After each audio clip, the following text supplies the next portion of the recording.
It's a simple haircut. If you guys can't do the simple haircuts right, then you won't be able to do the advanced haircuts right. So you gotta master these simple haircuts, and you gotta keep it simple. It's a taper. He likes scissor length on top, kind of like a little fringe towards the front.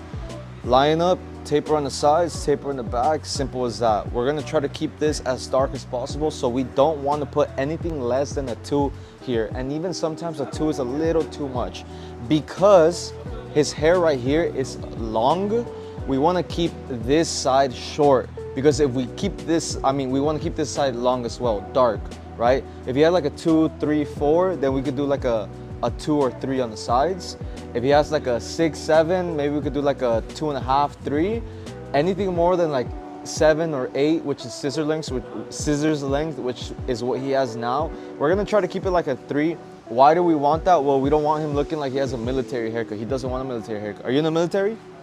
No, doesn't want a military haircut. That being said, because it's long on the side, dark, long equals dark, long, dark, right? So we're gonna keep this as dark as possible. I'm gonna do a 3 on the sides, and we're gonna do a easy, simple taper. There is absolutely nothing wrong with military haircuts. I just need everyone to understand, in order for the blend to pop, you need the parietal ridge to be dark, and dark guards are 2 open, 2 closed, 3 open, 3 closed. Look at the difference between the haircuts on the left side of the screen and the right side of the screen, and you tell me which one looks better. Dark parietal ridge equals smooth and contrasting blends. 3, I'm gonna go straight all the way up, and still through every single haircut, I'm gonna explain really fast that the shape that we're trying to go for is like an upside down triangle, kind of like this, right? The shape that we're trying to go for is an upside down triangle, not too crazy out like this, but something like this. And that's the shape we're trying to achieve. We're not trying to go too deep in here. We want to stay flat on the comb, and we want to stay like this, simple as that. So as I'm going up, I'm going like this, right? I'm not gonna go past this comb like this. This is the angle that I'm using. If you guys are enjoying the full in-depth tutorials, all the tips, all the secrets, all the angles, everything you need to know about cutting hair to get better and faster, consider joining the school community that me and 2 other barbers are building. Whichever route you want to take, whether you want to be a $50 barber cutting every 30 minutes or a $100 barber cutting every hour, or you want to be a celebrity barber, me and the team are gonna help you in any single way possible. How to make better content, how to make sure the Instagram algorithm and the TikTok algorithm catches your content, how to make more money. How to make more money. I know everyone's watching these videos trying to get better, trying to get more money, so make sure you catch us at $25 before we raise it up to $50. So we're almost done with this 3, and a lot of people do the top first and then the sides, and you can do whichever one you feel comfortable with. I'm comfortable with doing the sides first because I want them to see the fade, and then I'll do the top, but you can go whichever way. Sometimes, I'm not gonna lie, in my personal opinion, it is better to cut the top first and then do the sides, but I personally like doing the sides first and then the top. So with this taper right here, if I do his taper here, it's not gonna look like he got a haircut too much. And if you're worried about your clients looking like they got a haircut and you giving them an actual good taper, I would say try to stay at the top of the ear, around there, right? And that line should not take you that much time. It's a nice simple line. It's not perfect, doesn't have to be perfect. It is what it is. So you're gonna go up with the no guard lever open, and you're gonna make another guideline. And that one also doesn't have to be perfect. Now you're gonna put your clipper. This is all the way closed, this is all the way open, and we're gonna go halfway. And then we're gonna go in between these 2 lines, halfway there. I'm stretching the skin because he has really thick hair, and I wanna make sure that the hair feeds into the blade. So I'm going right at the middle, and you can see that bottom line is almost out. Now I'm gonna go all the way close, and I'm still gonna stretch the skin, and I'm just touching that very, very at the bottom. And now, just to make sure that the line is gone, I'm gonna come back with my trimmer. Whatever you make the line with, you can take it off with that same thing. So I made the line with this trimmer, so I'm just gonna go with the corners.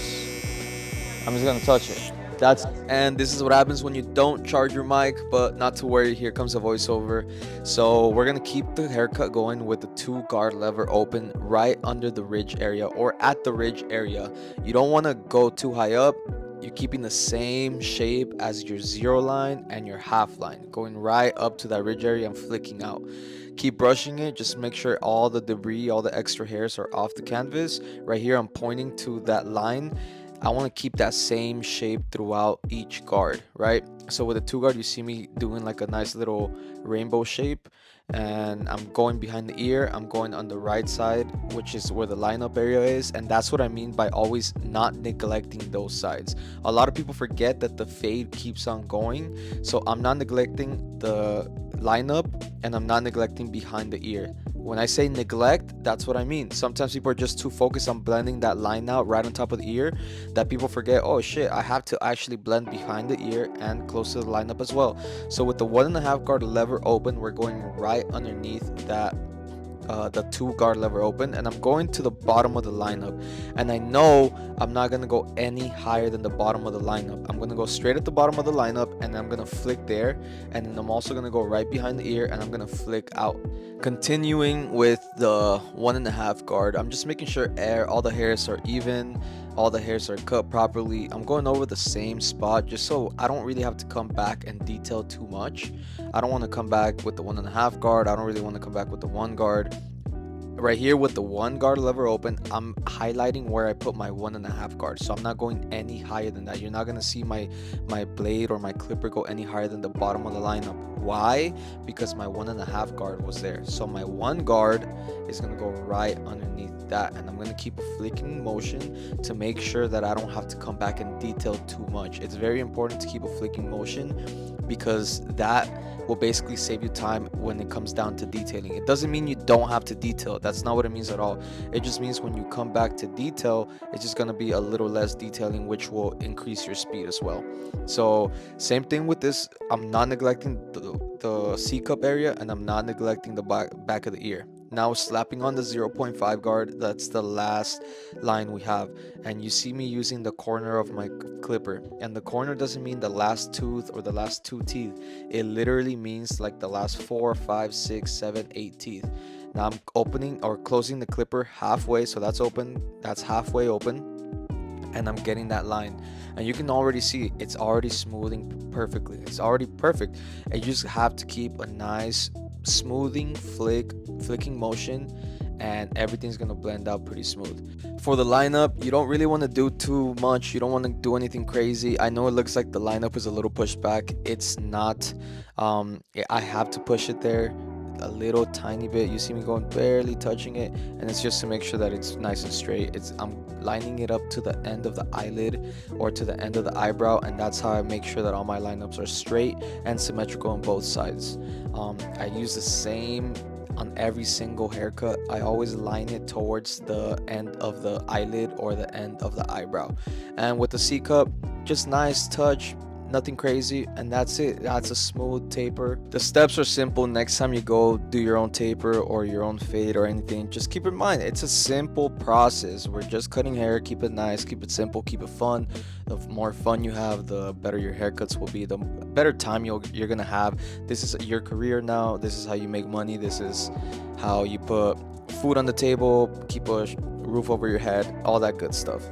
With the thinning shears, I'm just looking at the dark spots. I'm giving it a snip. Sometimes I'm giving it 2 snips, combing the hair down, and just redoing it the whole way through. It's really nothing magical about it. Like wherever you see dark spots, wherever you see like it's not blending in properly, you just give it a snip. If that doesn't help, then you give it another snip, or maybe 2 snips or 3 snips. If you guys want to see a specific video, please make sure to comment it down below, and I'll try my absolute best to get someone in my chair with that type of haircut. But I hope you guys have the fundamentals right. I hope you guys can do this easy haircut. It's nice and simple. Get the fundamentals right, keep it simple, have fun. You'll be a lot better, you'll be a lot faster. Thank you for watching.